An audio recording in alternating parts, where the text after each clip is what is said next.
Fala galera, tudo bem com vocês? Aqui quem está falando é Leonardo, seu professor de filosofia. E na videoaula de hoje nós vamos conhecer um dos maiores pensadores da idade contemporânea, o Friedrich Nietzsche. Se liga aí, prepara seu material, toca a vinheta.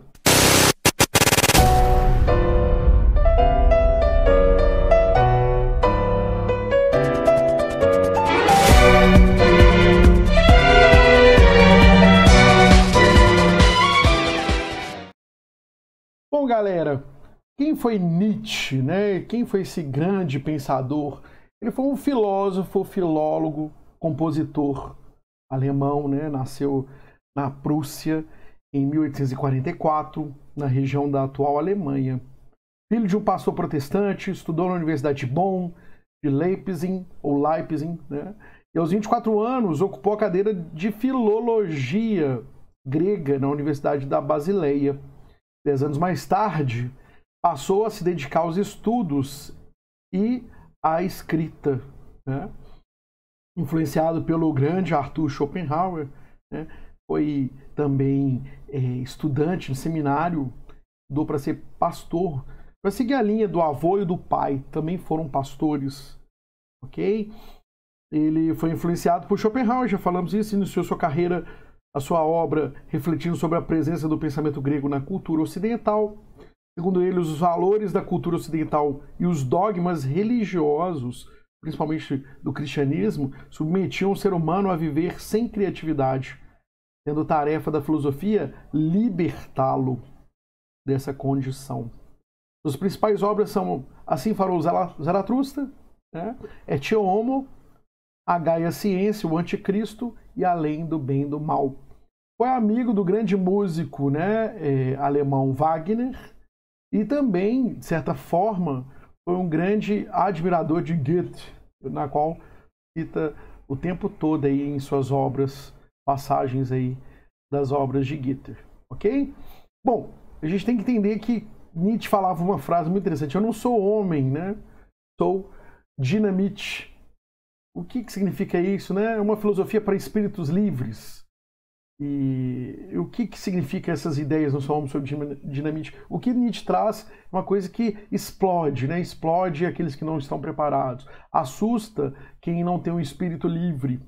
E ele falava aquela grande frase, né, que todo mundo conhece, virou até temas de diversas músicas, né? Um chavão nietzschiano: aquilo que não me mata fortalece-me, né? Aquilo que não me mata me fortalece. E aí vamos entender todas essas ideias a partir das aulas de hoje, ok? O que a gente pode iniciar falando é que Nietzsche foi, né, o pensador que traz aí a filosofia a golpes de martelo. O que significa golpes de martelo? Significa que aquilo que ele fala incomoda, né?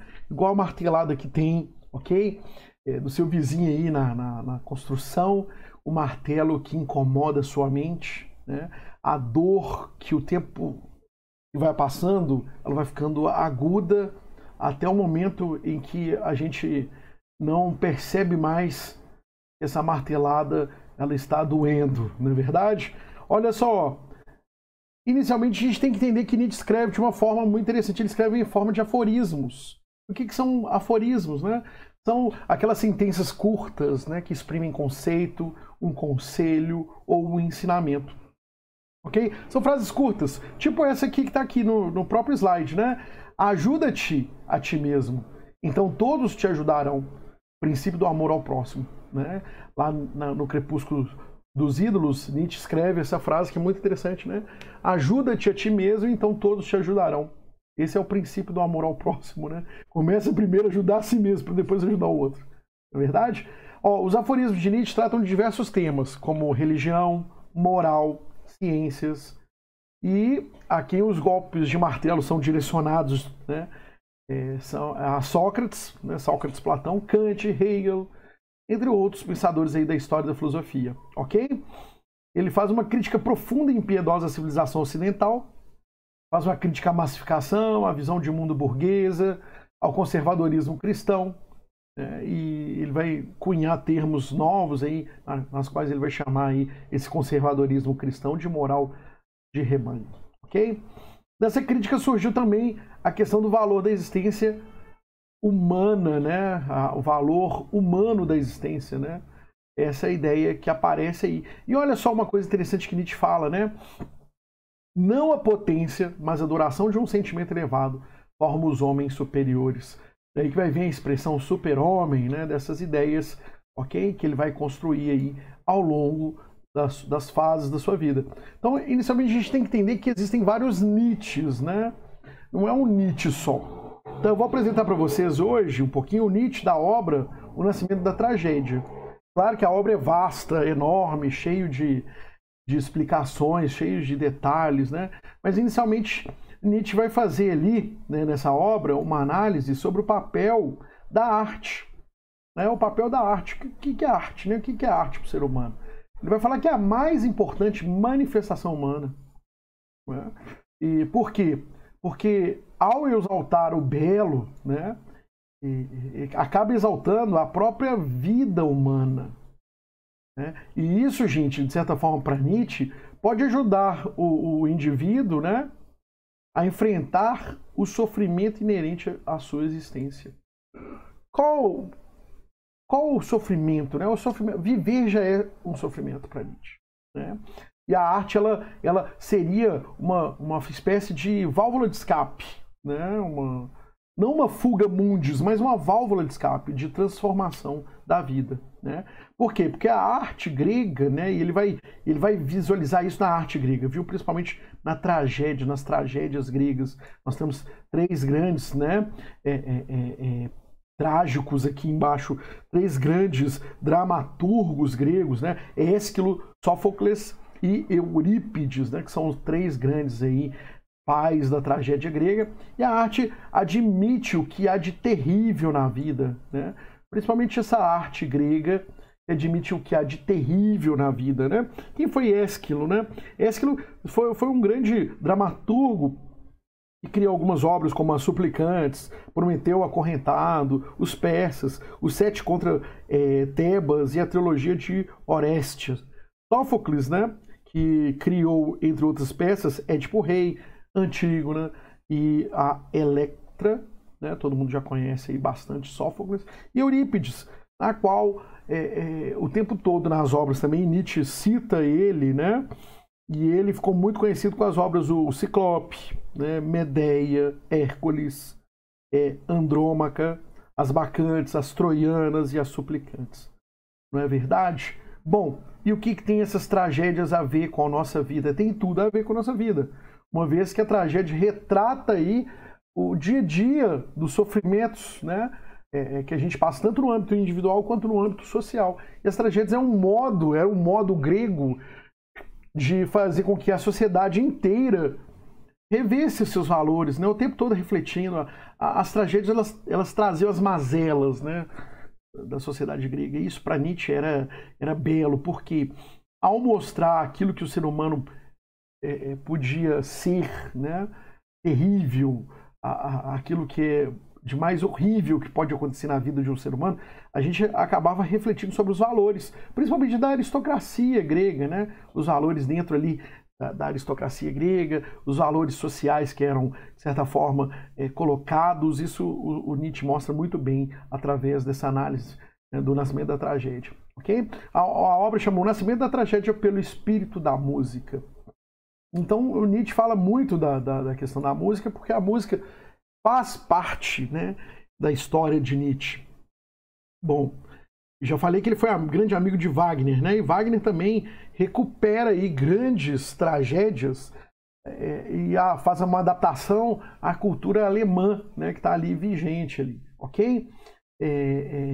Então, o Nietzsche, a gente precisa entender o que ele vai chamar aí de elementos apolíneo e dionisíaco. Anote isso aí, tá ok?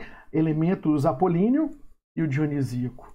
O que é o elemento apolíneo dionisíaco? O que é isso, né?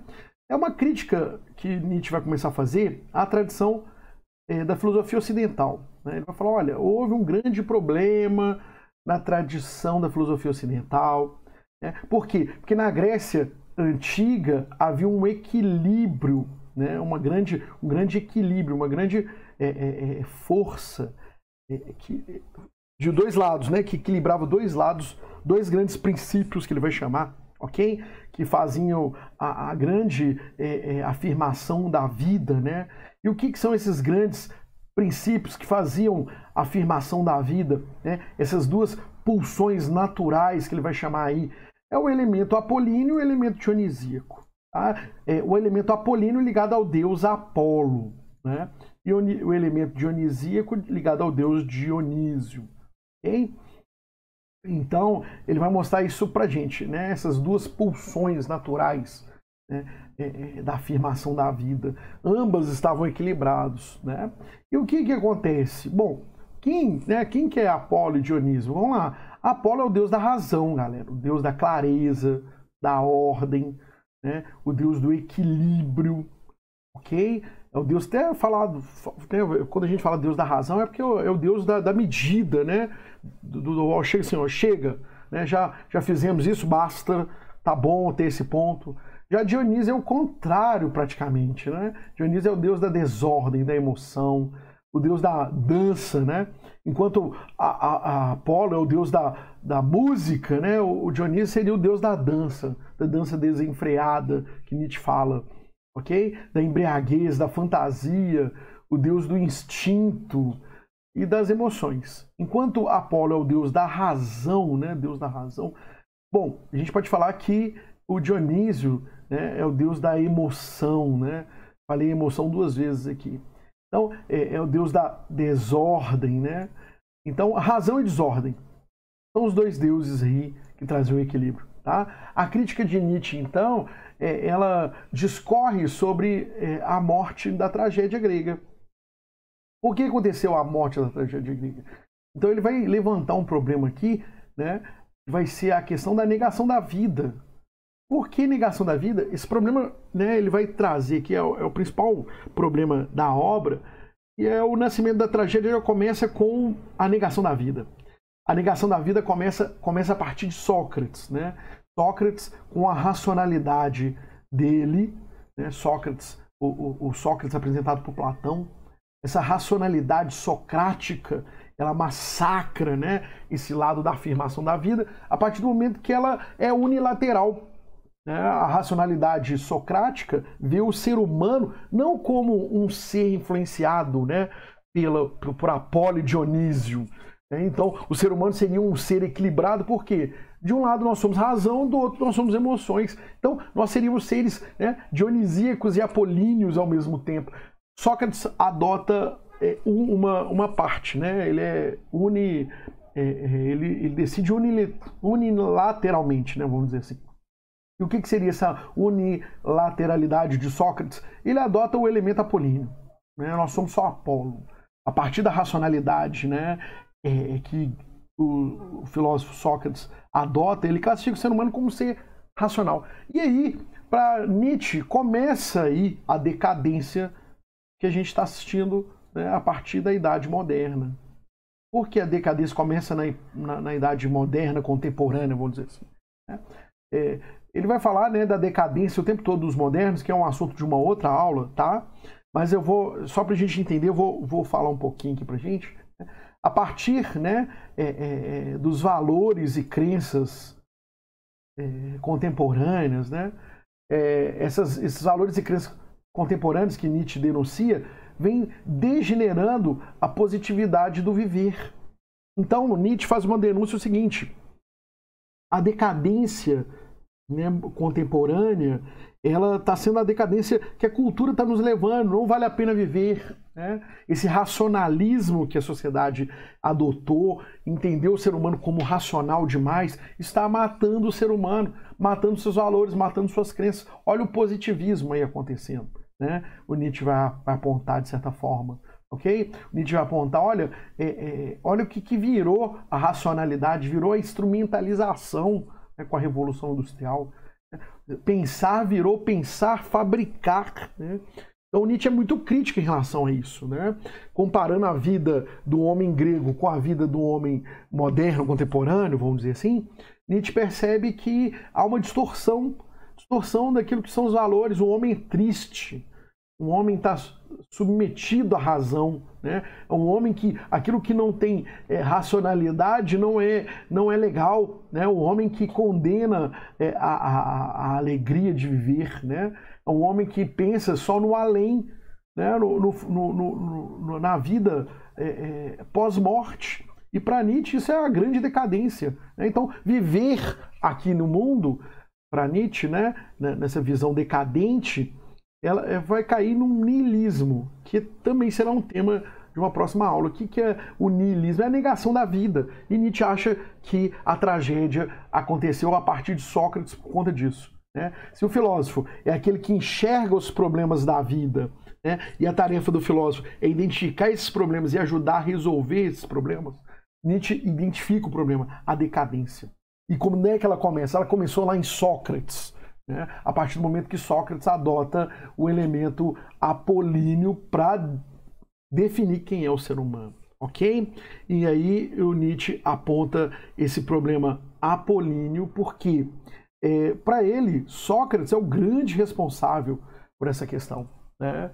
Por essa questão, uma vez que o elemento apolíneo, né, na visão de Nietzsche, é o elemento responsável pela medida, pela racionalidade, né? Olha só o que Nietzsche define, né? Depois, com calma, a gente vai voltar a esse slide, mas eu queria mostrar um outro slide na qual Nietzsche fala aí do problema Sócrates. O que Sócrates trouxe, né?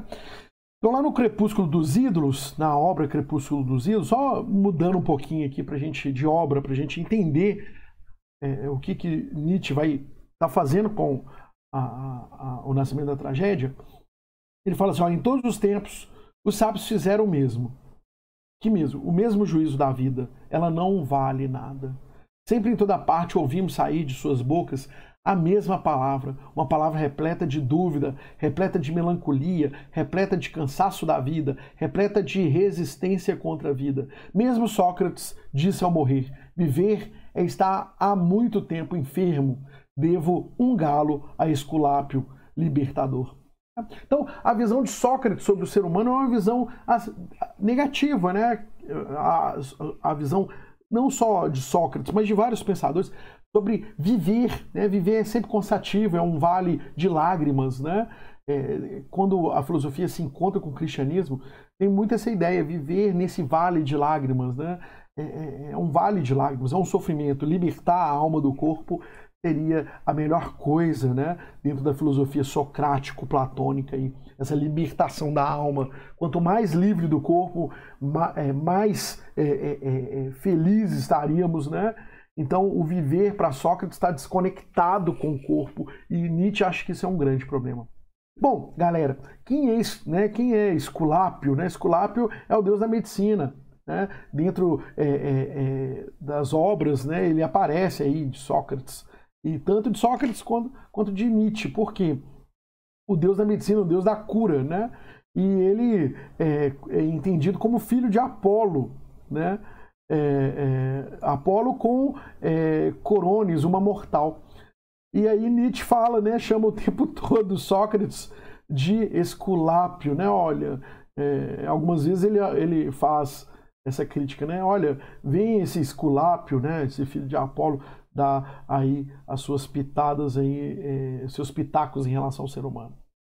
Bom, galera, espero que tenham entendido o que é o problema Sócrates, né? O que é a crítica ao racionalismo, né? E por que o nascimento da tragédia começa na Grécia para Nietzsche, né? Começa na Grécia porque há a morte dos elementos, né? Vamos dizer assim, dionisíaco, e a supervalorização unilateral, né, do elemento apolíneo. Antes vivíamos com equilíbrio, de acordo com Nietzsche, né? Tanto o dionisíaco quanto o apolíneo estavam dentro da gente. A partir de Sócrates, há uma valorização do Ocidente inteiro em relação ao elemento apolíneo, então nós viramos aí seres apolíneos, racionais demais. E Nietzsche fala que, a partir de agora, a conscientização desse problema, a gente agora tem que começar um movimento, né, de valorização das duas, Não vai ser agora a valorização só do elemento dionisíaco. Isso é um erro, valorizar só as emoções. Mas agora, razão, né, e emoção deve ser colocada aí. Por isso a revisão, né? A revisão de todos os valores. São temas para as nossas próximas aulas. Espero que vocês tenham gostado, ok, galera? Dá um like aí nesse vídeo para que outras pessoas também possam ter acesso aí, ok? Ó, um beijo para vocês. Até a nossa próxima aula. Valeu!